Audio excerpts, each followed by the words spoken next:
ድርሳነ ኪዳነ ምሕረት ዘሰኔ። አንድ አምላክ በሚሆን በአብ በወልድ በመንፈስ ቅዱስ ስም ሰኔ 16 ቀን የሚነበብ የኪዳነ ምሕረት ድርሳን ይህ ነው። ልመናዋ ክብሯ ለዘላለም ከሁላችን ጋር ይደርብን። ልጄ ወዳጄ ሁሉን ሀብት ሰጠኸኝ፣ በምድር ላይም ማደሪያ መረጥኸኝ። በሲኦል ያሉትን ነፍሳት አውጥተህ ፈቃዴን ትፈጽምልኝ ዘንድ እወዳለሁ።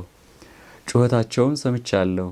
እመቤታችን ለጌታ ይህን በነገረችው ጊዜ ስለ እናቱ ማርያም ቸርነት ደስ ተሰኘ። ያን ጊዜም ጌታችን መድኃኒታችን ኢየሱስ ክርስቶስ ማርያምን ስለ አንቺ ፍጥረቱን ሁሉ እምራለሁ አላት።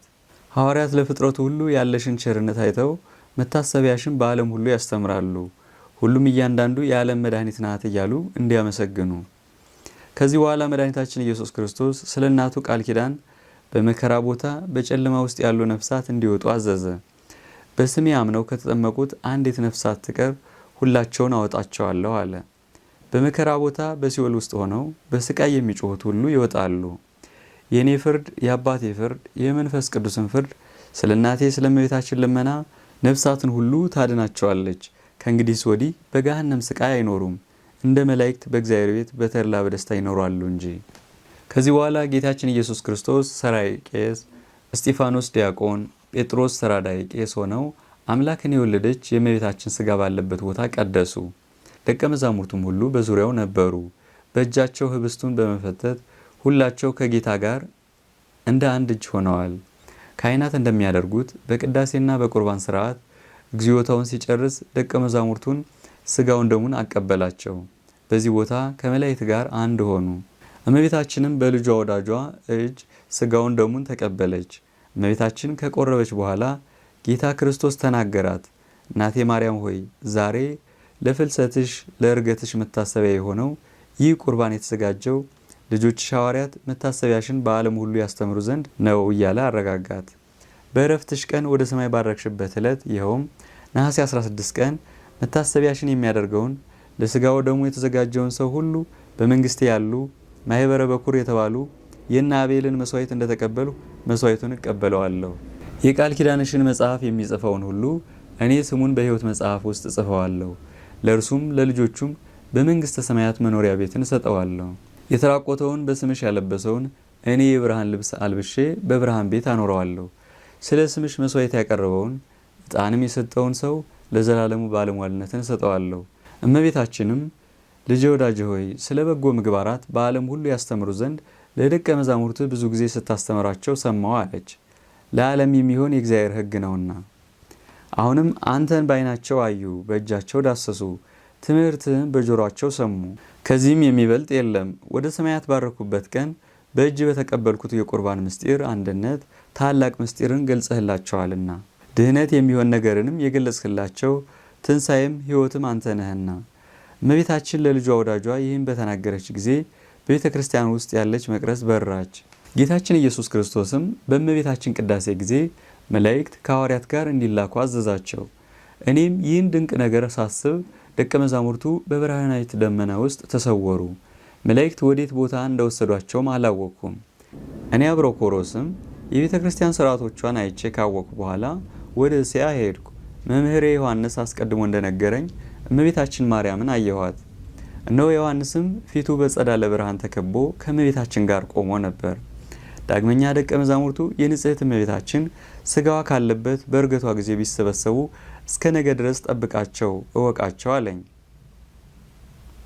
እርሷ ሰማይና ምድርን የፈጠረ እግዚአብሔር አብ በባሕርይ የወለደው የብርሃን ማደሪያ ናትና እርሱ ቅድመ ዓለም የነበረ ሲሆን ማደሪያው ትሆን ዘንድ ከመረጣት ድንግል ማርያም ሰው ሆነ። ልመናዋ ክብሯ ለዘላለሙ ከሁላችን ጋር ይደርብን፣ አሜን። ልመናዋ ክብሯ ለዘላለም ከሁላችን ጋር ይደርብንና የምህረት እናት የእመቤታችን ተአምር ይህ ነው። ጌታችን ኢየሱስ ክርስቶስ እናቱ ማርያምን እናቴ ሆይ በማኅፀንሽ ያደርሁብሽ አዲስ ምድር የተባልሽ አንቺ ነሽ አላት። በመስቀል ተሰቅሎ ሳለ ያዘነችውን ለቅሶ አሰበ። እንደዚህም መላእክት ሁሉ የመለኮት ማደሪያ ናት እያሉ ማርያምን ያመሰግኗታል። ዳግመኛም በመከራዬና በምሞትበት ዕለት ከመስቀሉ እግር መቆምን መረጠች አለ። ሰረገላ የተባለች ማርያም እናቴ በቀራንዮ ሳለሁ በቀኜ ቆማ በእኔ ላይ የደረሰውን መከራ አየች። እንደዚሁም ዜና ዕረፍቷንና በዓሏን እንድናስብ ጌታችን ኢየሱስ ክርስቶስ እንዳዘዘ እኔም አባታችሁ አባ ጊዮርጊስ ጌታ ክርስቶስ ከተነሳ በኋላ ሕጉን ለማስተማር ፍለጋውን ተከተሉ።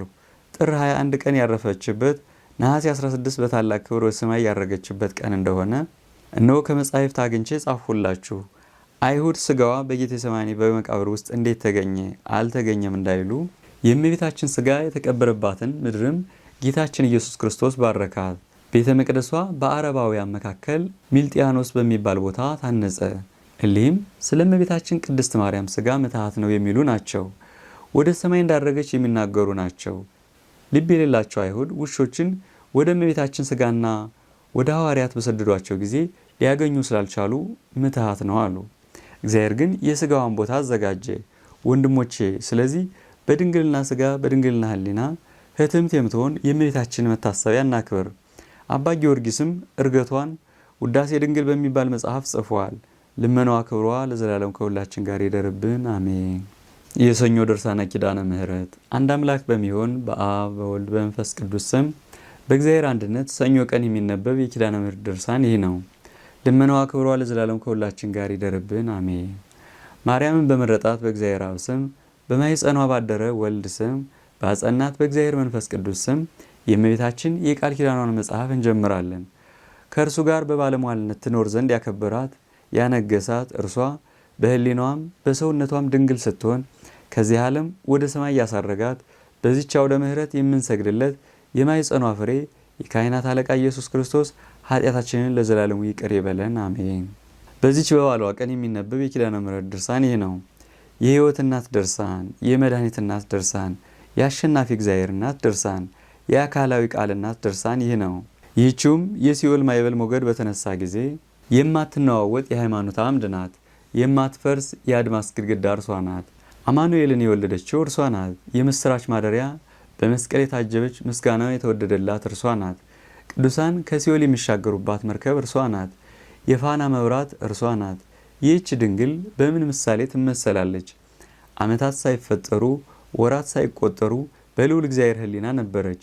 የተዘጋጀች ምድር እርሷ ናት። ከፍጥሯን አስቀድማ የነበረች መላእክት የሚያመሰግኗት ፀሐይ የከለላት ሁለተኛ ሰማይ እርሷ ናት። መጀመሪያና መሰረት ይህች ናት። የአባታችን አዳም የድህነት ተስፋ እርሷ ናት። የአቤል መዓዛ መስዋዕት፣ የአባታችን የኖህ የእምነት ቃል ኪዳን መሸጋገሪያ መርከብ እርሷ ናት። የቅዱሳን ጥበብ የሲራክ መጽሐፍ፣ የኤልያስ የሰርክ መስዋዕት፣ የባሮክ በለስ፣ የሄኖክ ራእይ፣ አምላክን የወለደች እመቤታችን ማርያም ይህች ናት። የኖህ ድህነት 8ቱን ነፍሳት ከጥፋት ውሃ የሰወረች የሰማይ አምላክ የቃል ኪዳኑ ምልክት የምትሆን ብሩህ ቀስተ ደመና የተባለች ማርያም ይህች ናት። የሰማያዊ ክርስቶስ ማደሪያ ይህች ናት። አንዲት እንኳን የማትሻር 10 ቃላት የተጻፉባት የሙሴ ጽላት ይህች ናት። የሮቤል ተክል፣ የይሳኮር የልደቱ ምልክት፣ የአሴር የእህል በረከት፣ የአስቴር ጸሎቷን የምታሳርግ ሆሎሆርኒስን ድል ለምትነሳ ለዮዲት ጥበብ የምትሆን ማርያም ይህች ናት። የይሁዳ የምስፍናው ሀብት፣ የዛብሎን የህሊናው ተስፋ፣ የሶስናን ልብ ከሐዘን የምታረጋጋ የኢያቄምና የሐና ልጅ የዮሐንስ የአንደበቱ ክብር ሶሊያና የተባለች ማርያም ይህች ናት።